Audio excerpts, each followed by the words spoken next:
Thank you. All right. Thank you. Hi, and welcome to our panel on net neutrality. My name is Jeremy Pesner, and I'm so pleased to be working with these accomplished panelists.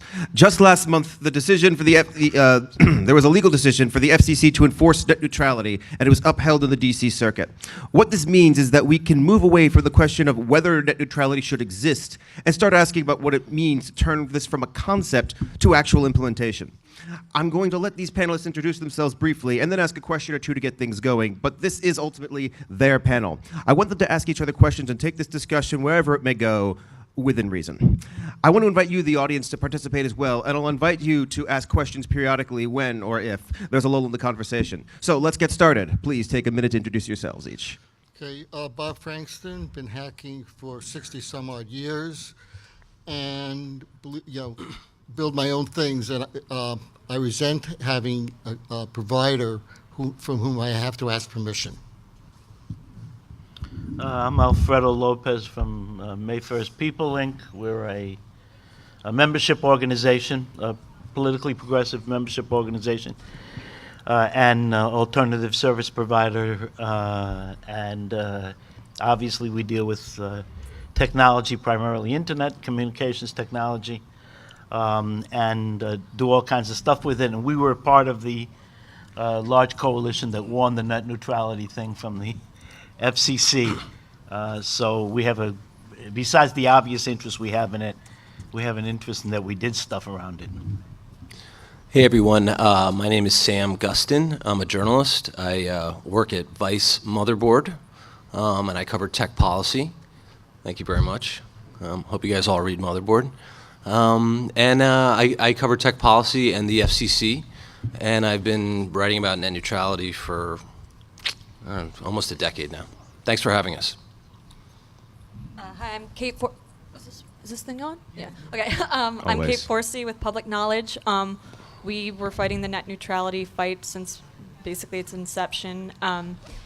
We view it as a preservation of the critical values that underlie, the ability of communications networks for centuries now to preserve egalitarian values, democratic values, and permissionless innovation.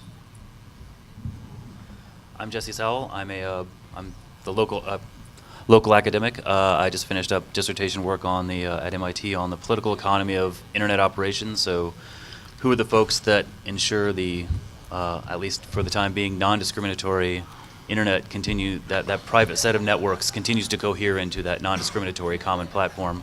I'll be starting a fellowship at Stanford, the Cybersecurity Fellowship at the Center for International Security and Cooperation.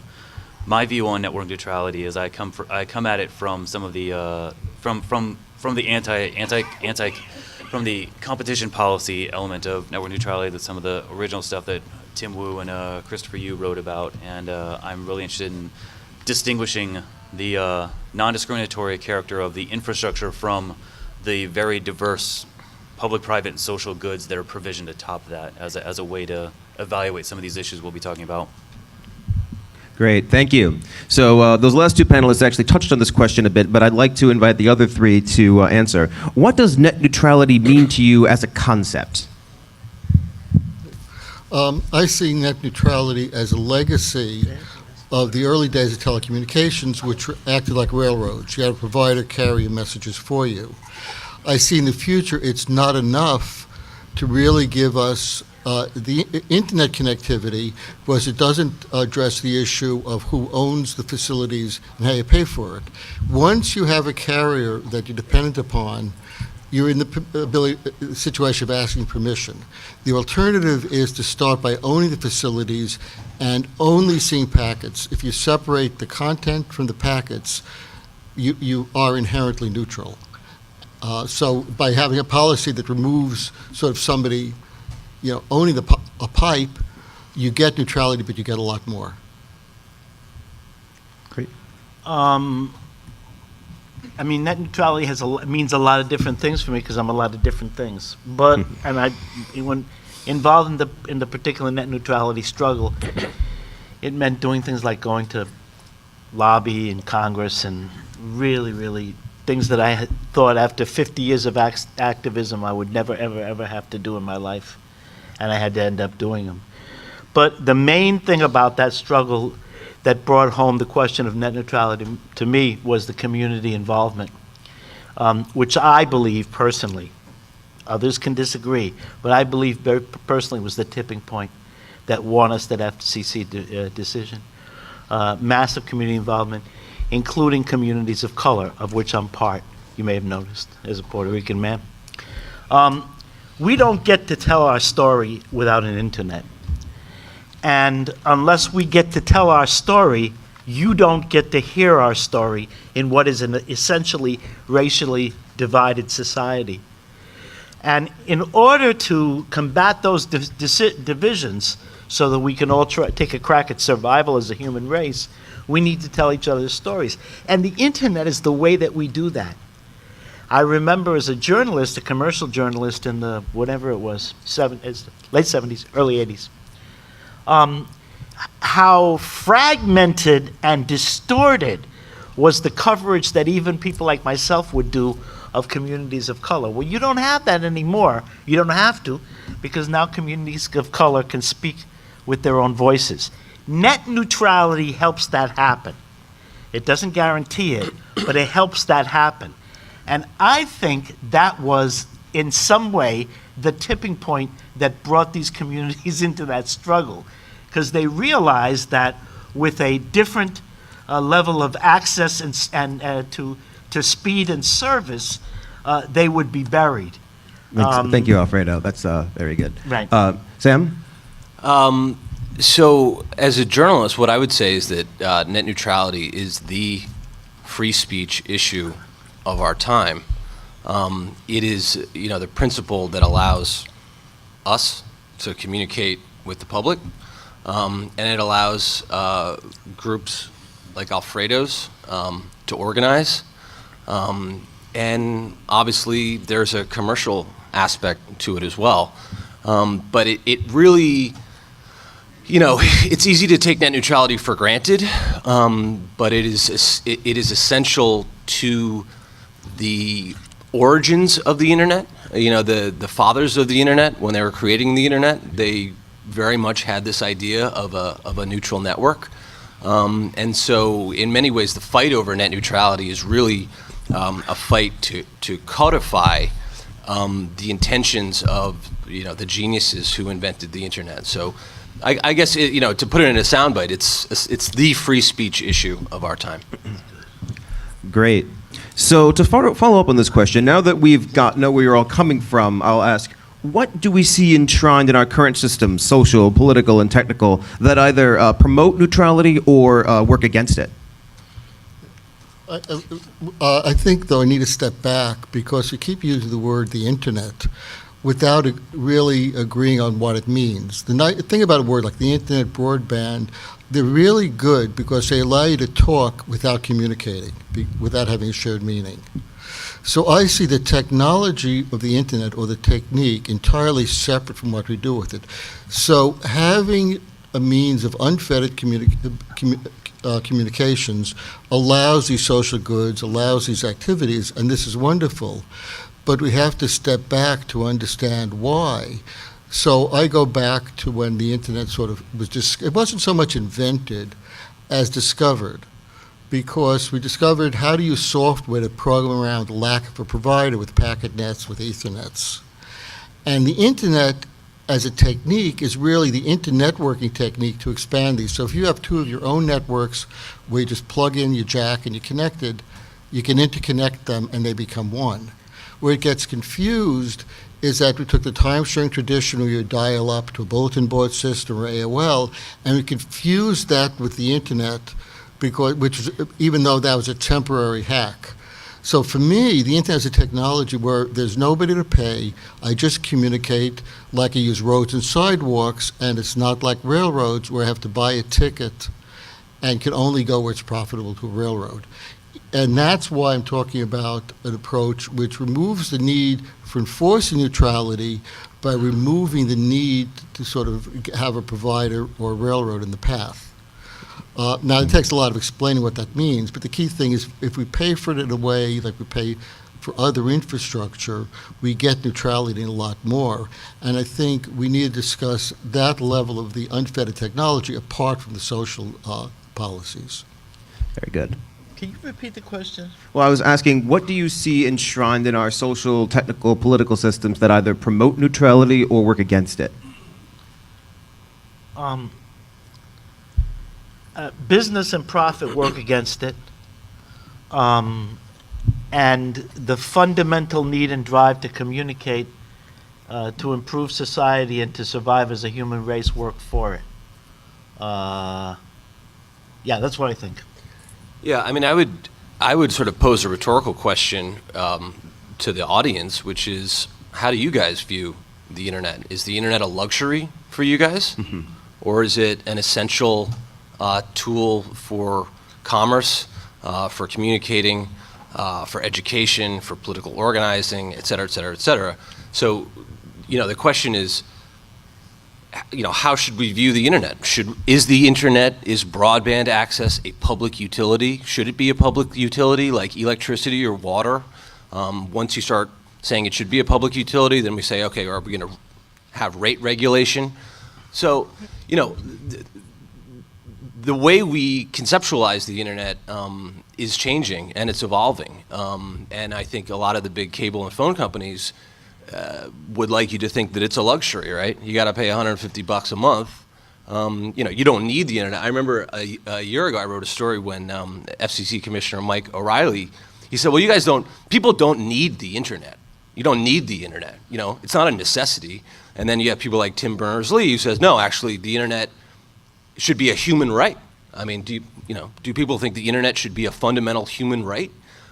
So the way we conceptualize the internet is changing, and there's this tension between commercial interests, which would like people to think that it's a luxury, and people like Tim Berners-Lee who say no, it should be a human right. And so it's more of a rhetorical question about how do you guys think of the internet, and are you willing to fight to advance how you think about the internet?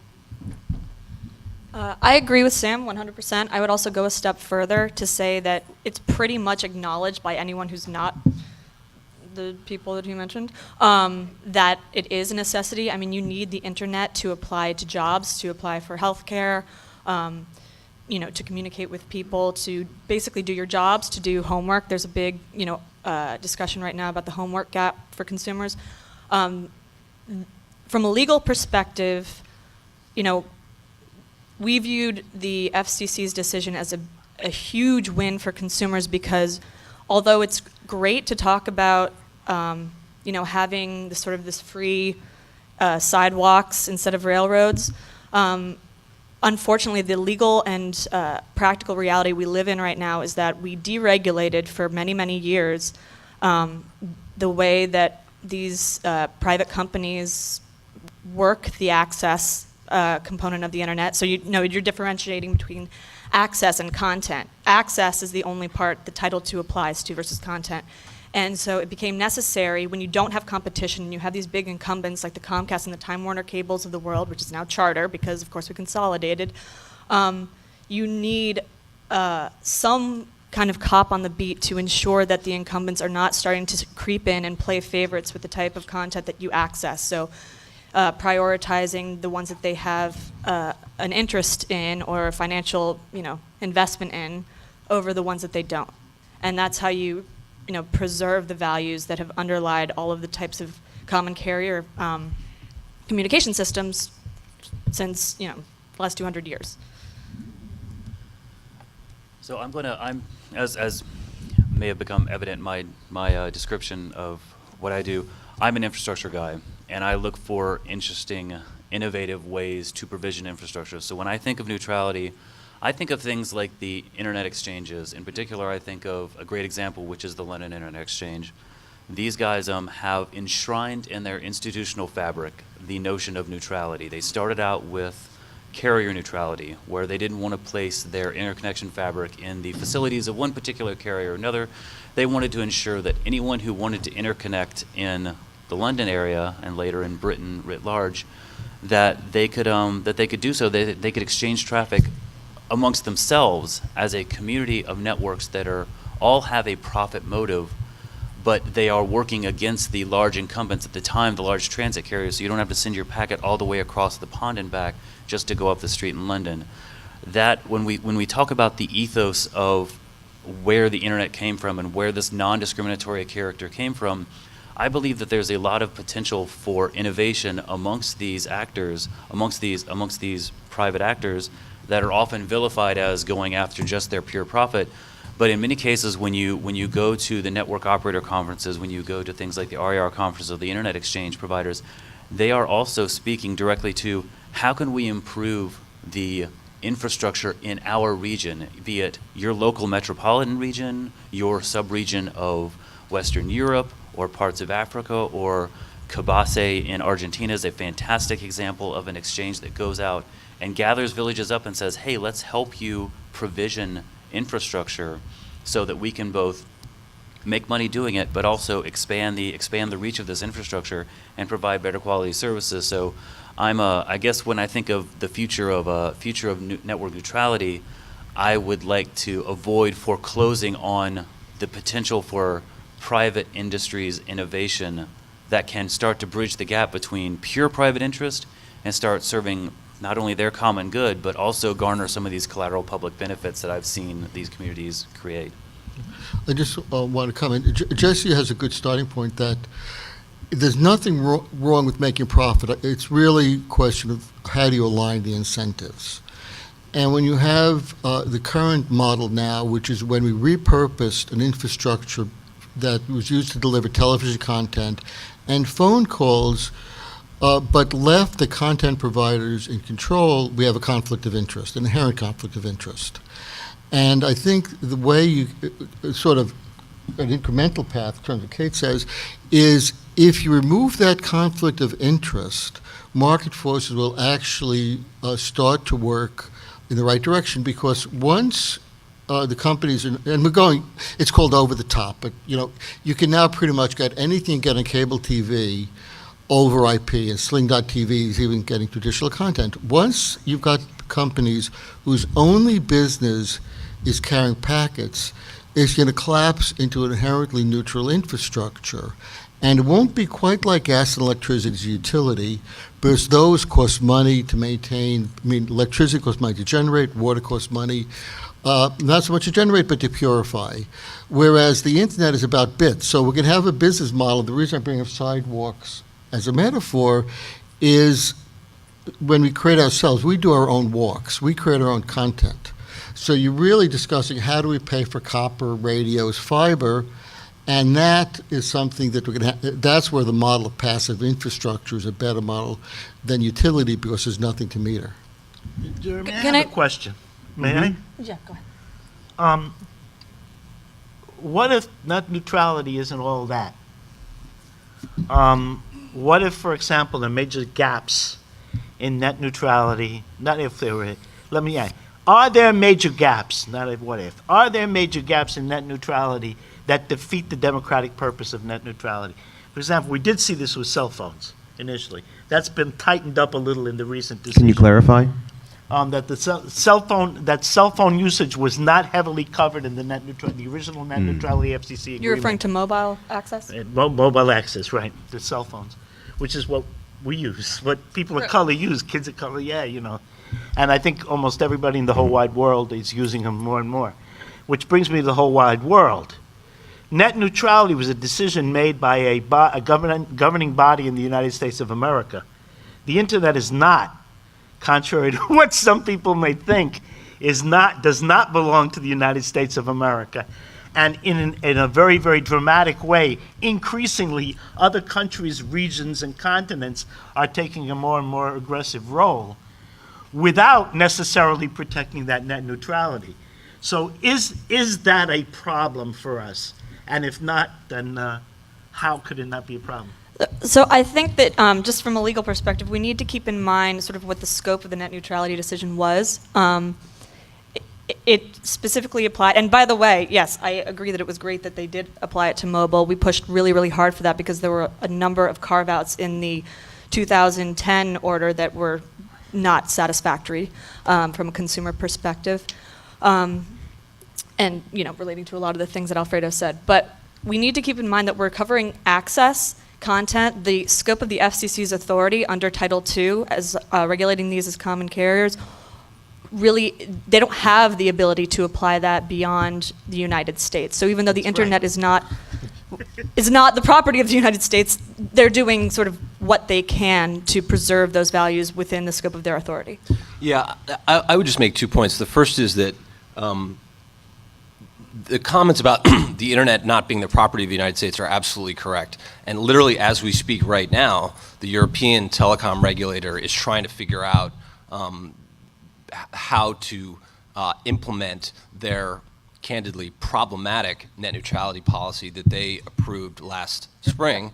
And I would encourage everyone, to the extent that if you're interested in this issue, get online and kind of get hip to what's going on in Europe, because there are some problems with the European policy. That was my first point. Preach.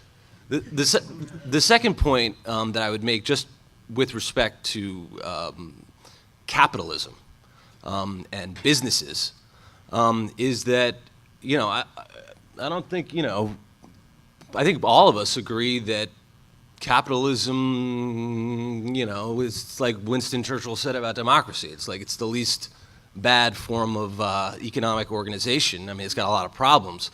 But we have a problem in this country, which is a problem of competition, or lack thereof. And it's not just in the telecommunications space. It's on Wall Street. It's in the pharmaceutical industry. It's in the airline industry. It's in the, and on and on and on and on. And so competition is kind of the subtext of all of this discussion. And that's one of the reasons why net neutrality is so important, because without it,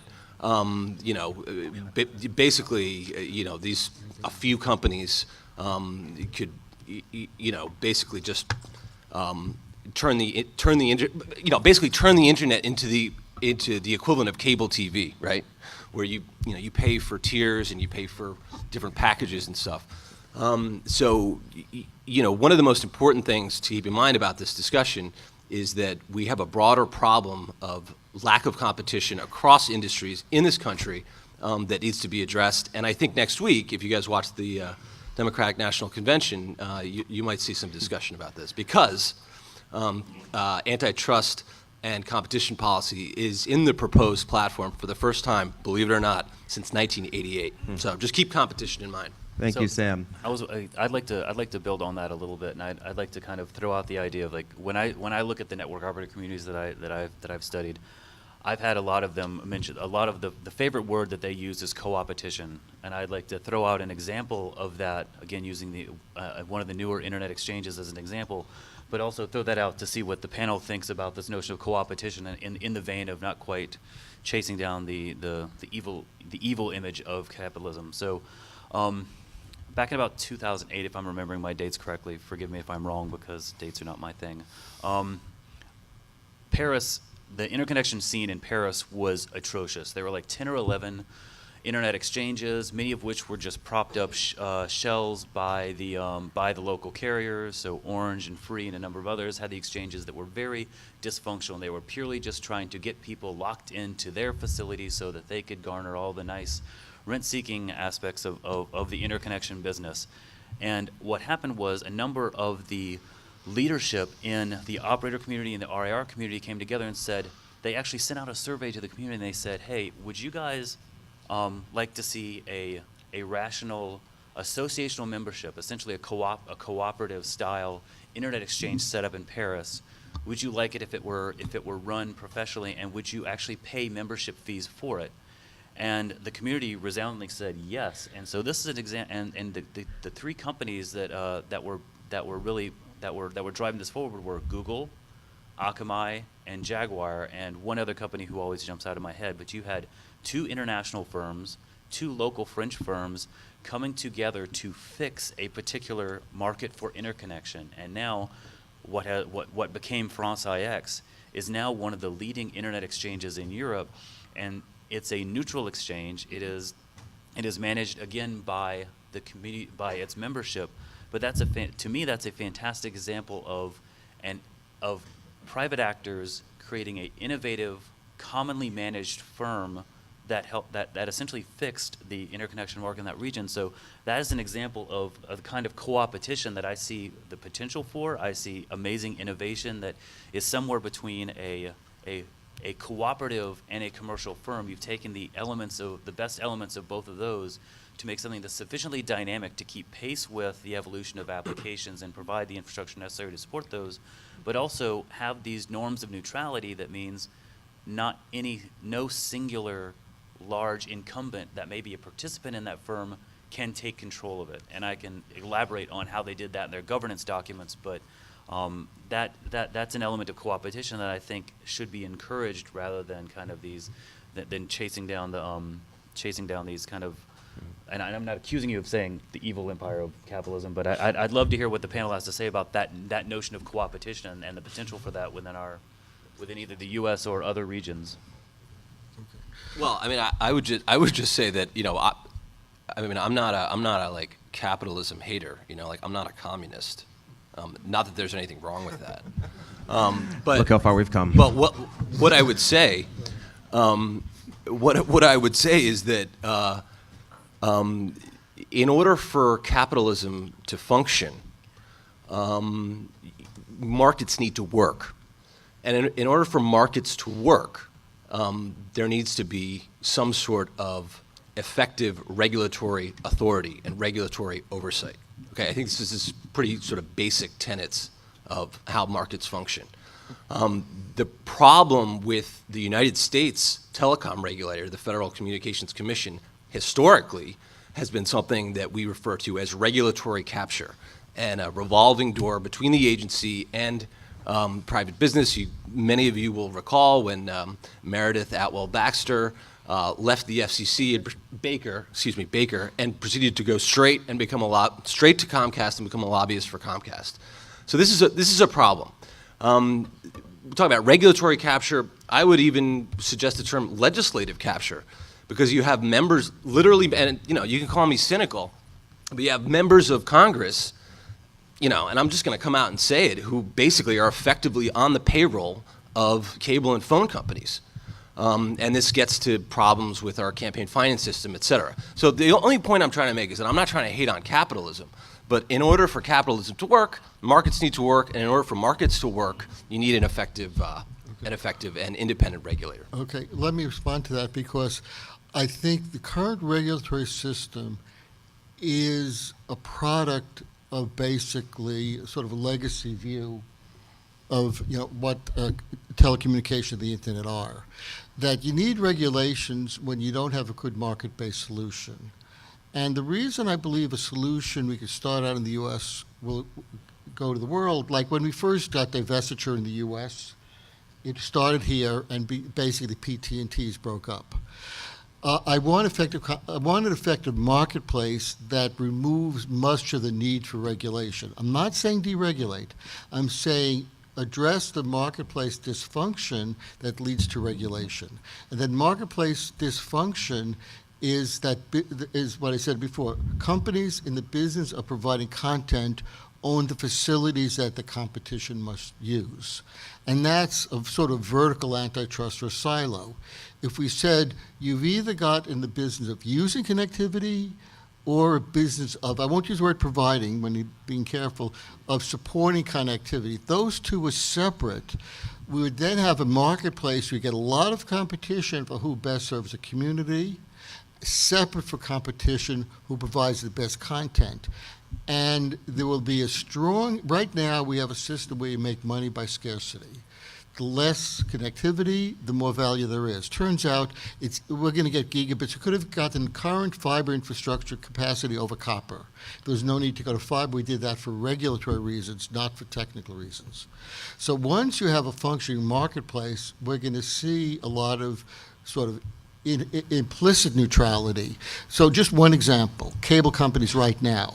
They can be 100% network neutral and keep 90% of the capacity for their own content just because accidentally it doesn't go over IP.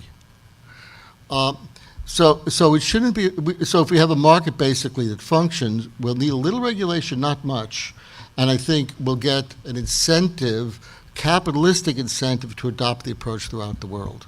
Yeah, I agree that that's a great utopian vision, but unfortunately the reality that we're living with right now is that Comcast and Charter, not to put anyone on blast or anything, they basically collude with one another to avoid competing in various marketplaces. So there's a great quote from, when we were working on the Charter Time Warner Cable merger, one of the heads of the companies was asked, what would you do if the Department of Justice weren't looking? And the first answer, what you should say is, well, I'd follow the regulations anyway. What he said was, I would call Comcast.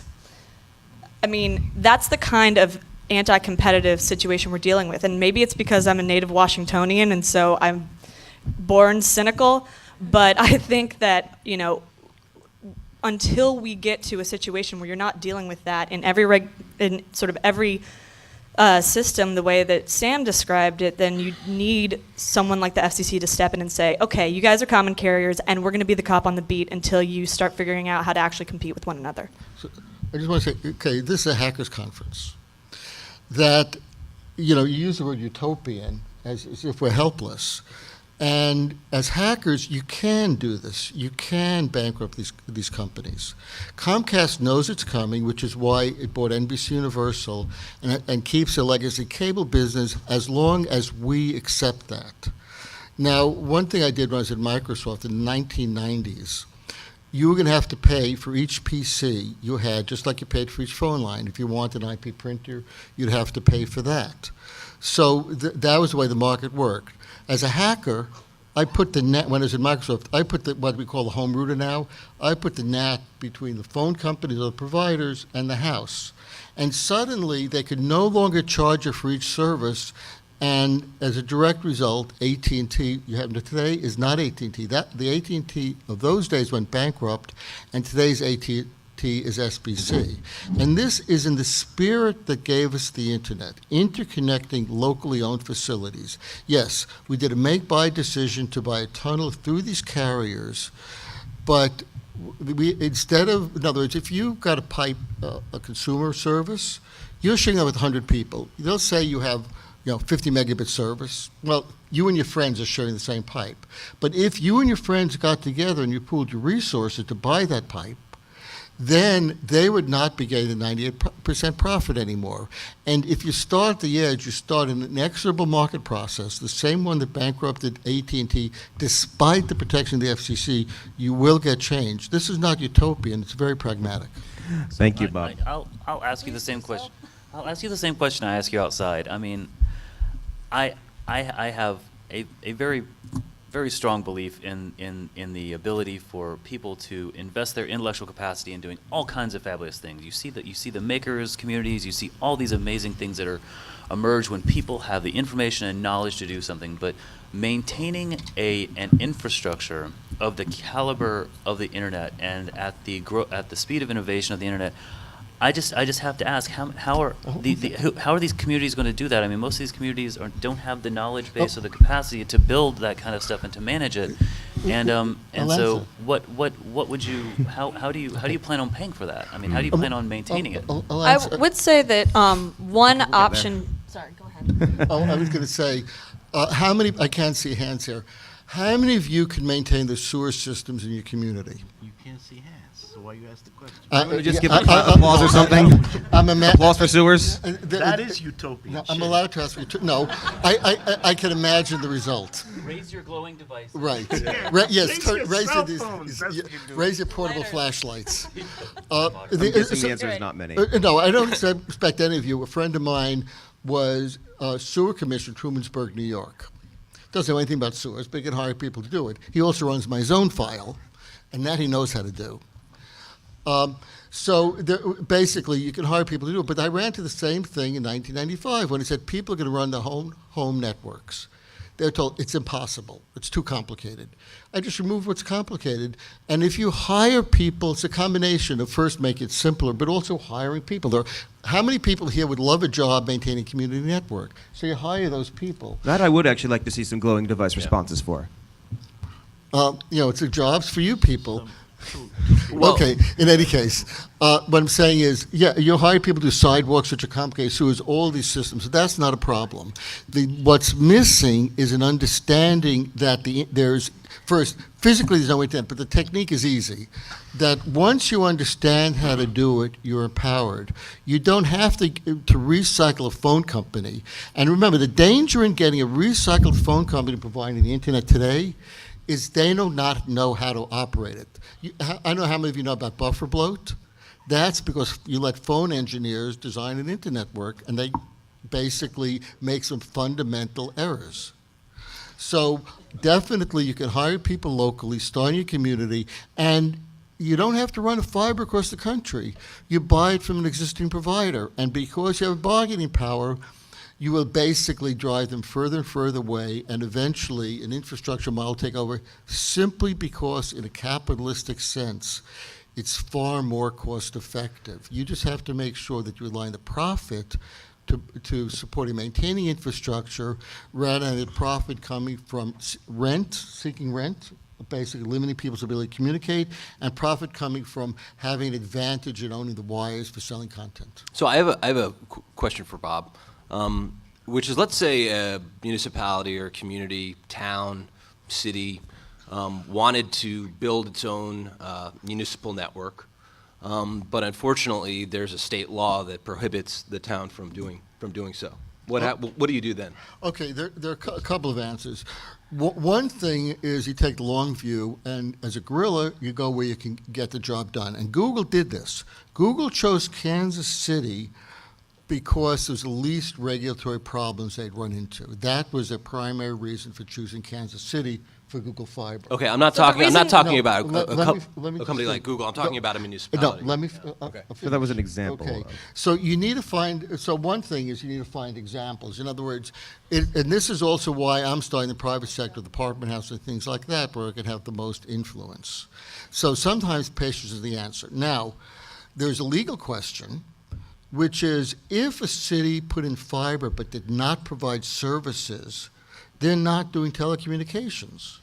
So Right now, we have a legal problem, one that Sam just alluded to, that is actually ongoing, which is you want municipal broadband. Two cities, Chattanooga and the other one is Wilson. eluding me. Wilson, yeah. Wilson, North Carolina. yes. Tried to build municipal broadband. They were preempted, and there's now an ongoing lawsuit preventing these cities from trying to build their own broadband networks, specifically because of the fact that AT&T went and lobbied the state legislatures to put in a whole bunch of secret laws so that they couldn't build these out. Yeah, and it's actually more than that. How many of you guys are familiar with something called ALEC, the American Legislative Exchange Council, right? No. Right, which is it's basically an incubator for essentially Koch-backed state laws across the country. Oftentimes at the behest of industries, in this particular case, the telecommunications industry, where they just went state by state by state by state and rammed through these laws. And I think, about 25 states now? That's let's keep it network focused. But anyway, the point is, so for those municipalities that want to do what Bob is talking about, unfortunately, there are non-trivial legal barriers to doing that. And Yeah. But that's what a struggle is. Call your Yes. congressman.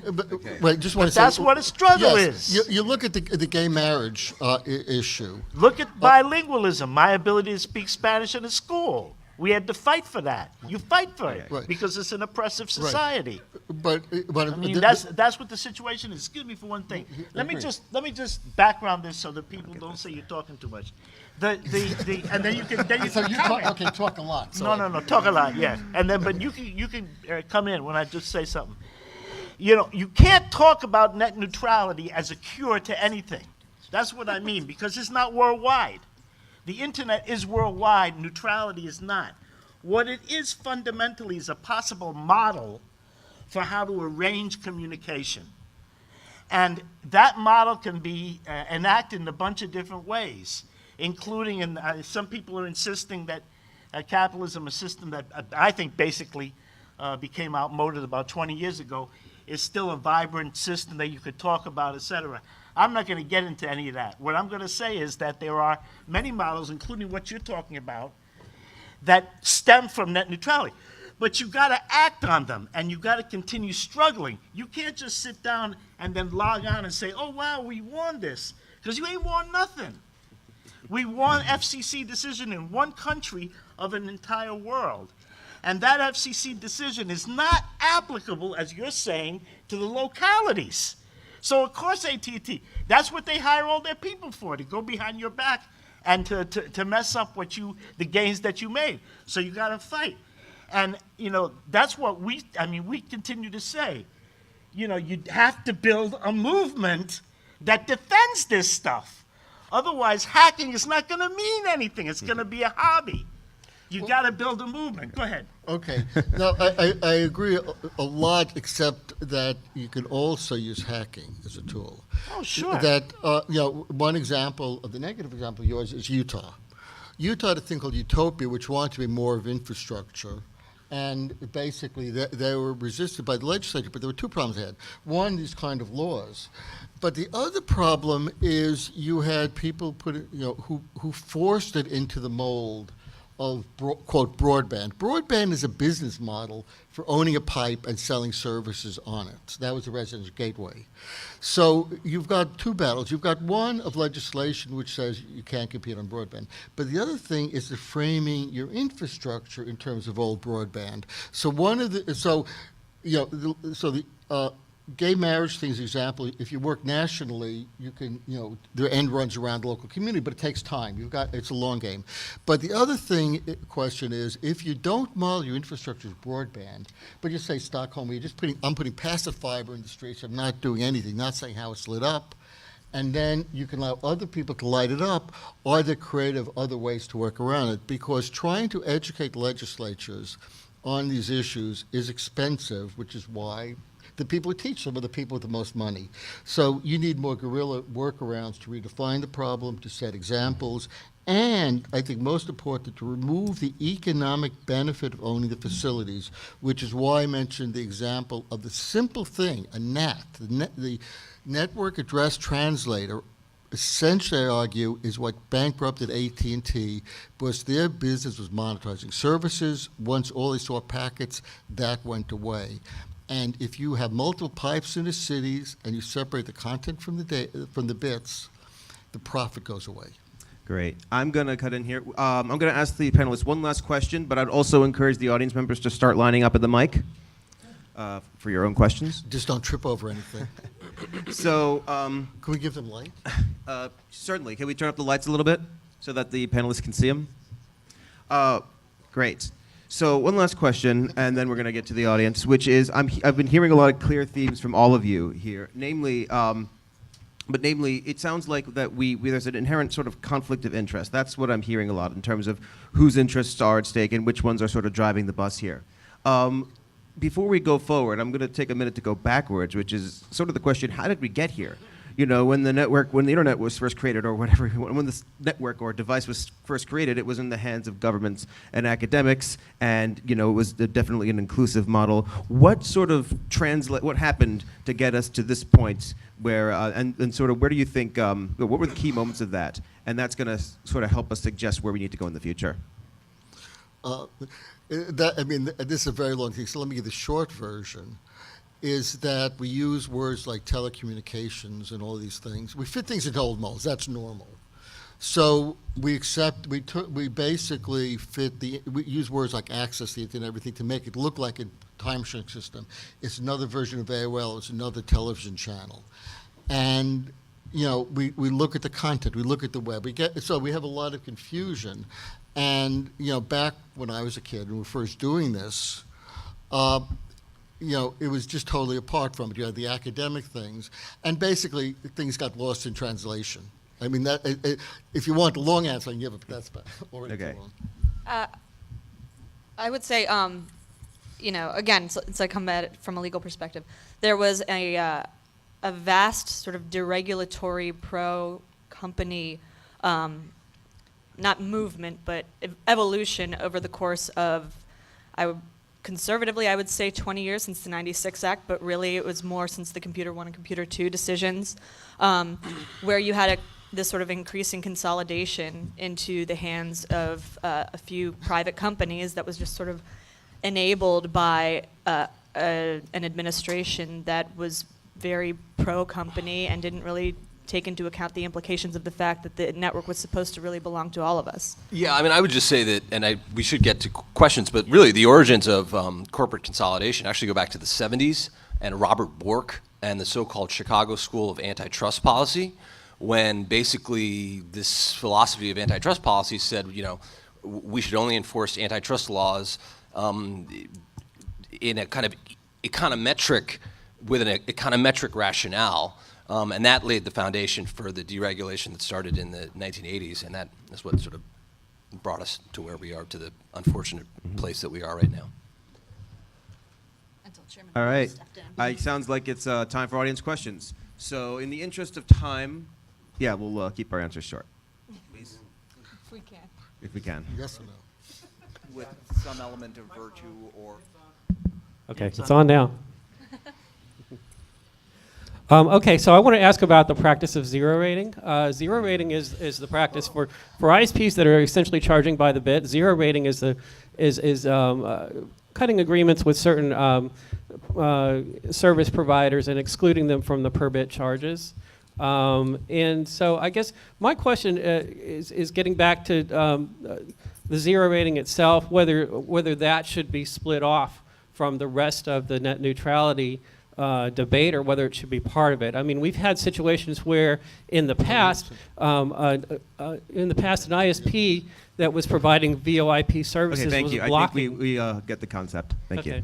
I'll take a crack at zero rating. Zero rating is, a lot of people think it's the kind of crucial battle that we're fighting right now. In the FCC's open internet order, is everyone familiar with what zero rating is for the most part? Zero rating is when your wireless company exempts a certain service from data caps, right? So the FCC is taking a case-by-case approach to zero rating, but the problem with zero rating is that it creates an economic incentive for consumers to choose a particular service over another service, and that has the result of creating the kind of discriminatory environment that the open internet rules were designed to prevent. So, it's an ongoing investigation right now at the FCC. We'll see how it plays out, but there are a lot of people who believe that the FCC should take a more proactive and aggressive stance to crack down on this practice, because again, it could create the kind of discriminatory environment that the rules were designed to prevent. I would say, just to jump on Sam's point, you also have certain cases, certain business practices that basically underlie zero rating that are more problematic than others. So, for example, we filed a complaint, public knowledge did, on Comcast's Stream TV, which is not zero rating per se, but they were basically creating false scarcity in the network and then exempting their own services, thereby incentivizing the consumers to use those. So those are the types of really problematic practices that you're starting to see that kind of circumvent net neutrality without necessarily running specifically afoul of the rule. We got 5 minutes left. Yeah, we got Just one very brief thing on zero rating. There's no difference between zero rating in my mind and cable content just because it goes over IP. So why fight that battle versus the It's logical? really important that these people ask these Yeah, questions. I- By the way, we- all of you ain't cut gonna us be able off. to ask them. Yes. Next. Hi, I'm an activist in Cambridge, Massachusetts, trying to bring municipal broadband to the city. And we're sort of best case in that Massachusetts law is liberal and explicitly lets cities do this. We have a ridiculous amount of money. We have a receptive city government and a population that wants to do it. I'm with Bob on the dark fiber and compete on the level, but the most powerful argument we're getting against this is 5G. Talk to me afterwards about Okay. Cambridge. We don't have to do any of this because 5G is coming, which Okay. comment. Do you have a question? Yes. What's the counter argument? And also, you have better. What should I be watching for to keep this network neutral? Again, this is a long thing. 5G, basically, the telco is just trying to keep the business model alive past the point of death. Yeah, I mean, I don't know who's making that argument, but 5G is not even going to be here until, It's not going to be here. like 4 years. So, but as we often say, wireless is not a substitute for wired access. That's what I would say. Thank you.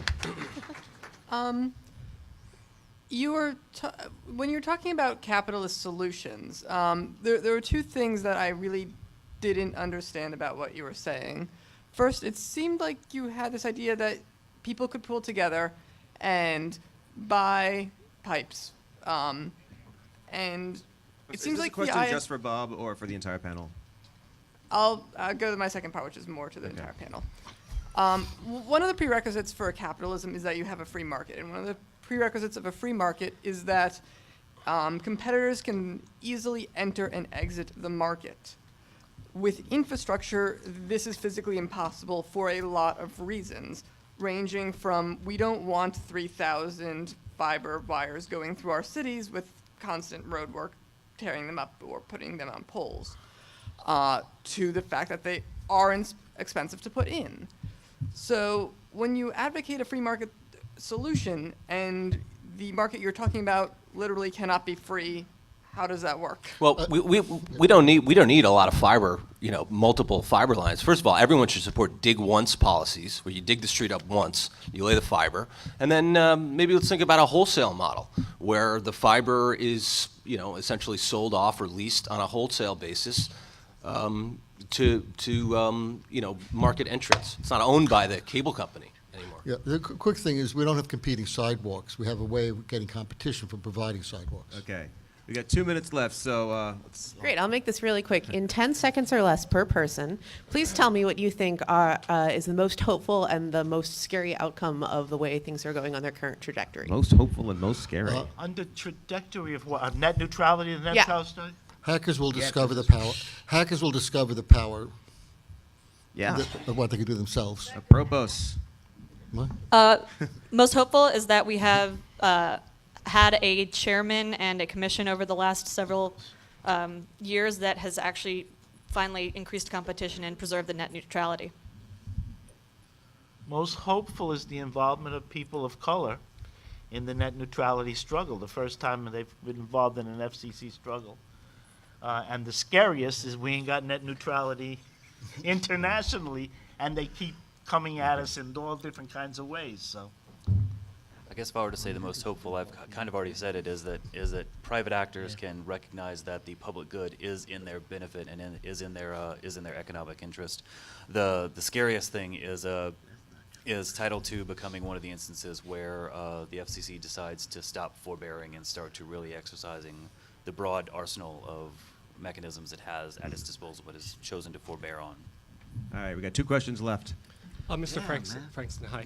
If this is just for him, I might ask to do it afterwards. Okay, that's fine. I guess we could discuss around the Comcast NBC Universal statement you said in regards to the content, why it's pro or con. In your opinion. I'm just saying the fact that they're separate, the two businesses out, and the Hey, Yeah. can we let this last person go? Zero Yes.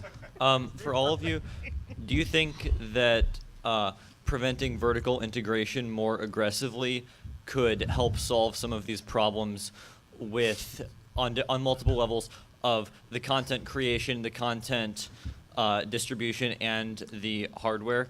Whereas, like, say, Google owns both YouTube and YouTube's CDN, so they can control both the Yes. search results. Yeah, the short answer is yes, Yes. and I think you're going to see in the next administration, depending on which political parties in the House, you're going to see more enforcement on vertical antitrust issues for sure. Great. God willing. Let's have a round for our panelists. And Go ahead, talk about it. stick around maybe for the next 5 minutes or so in the back.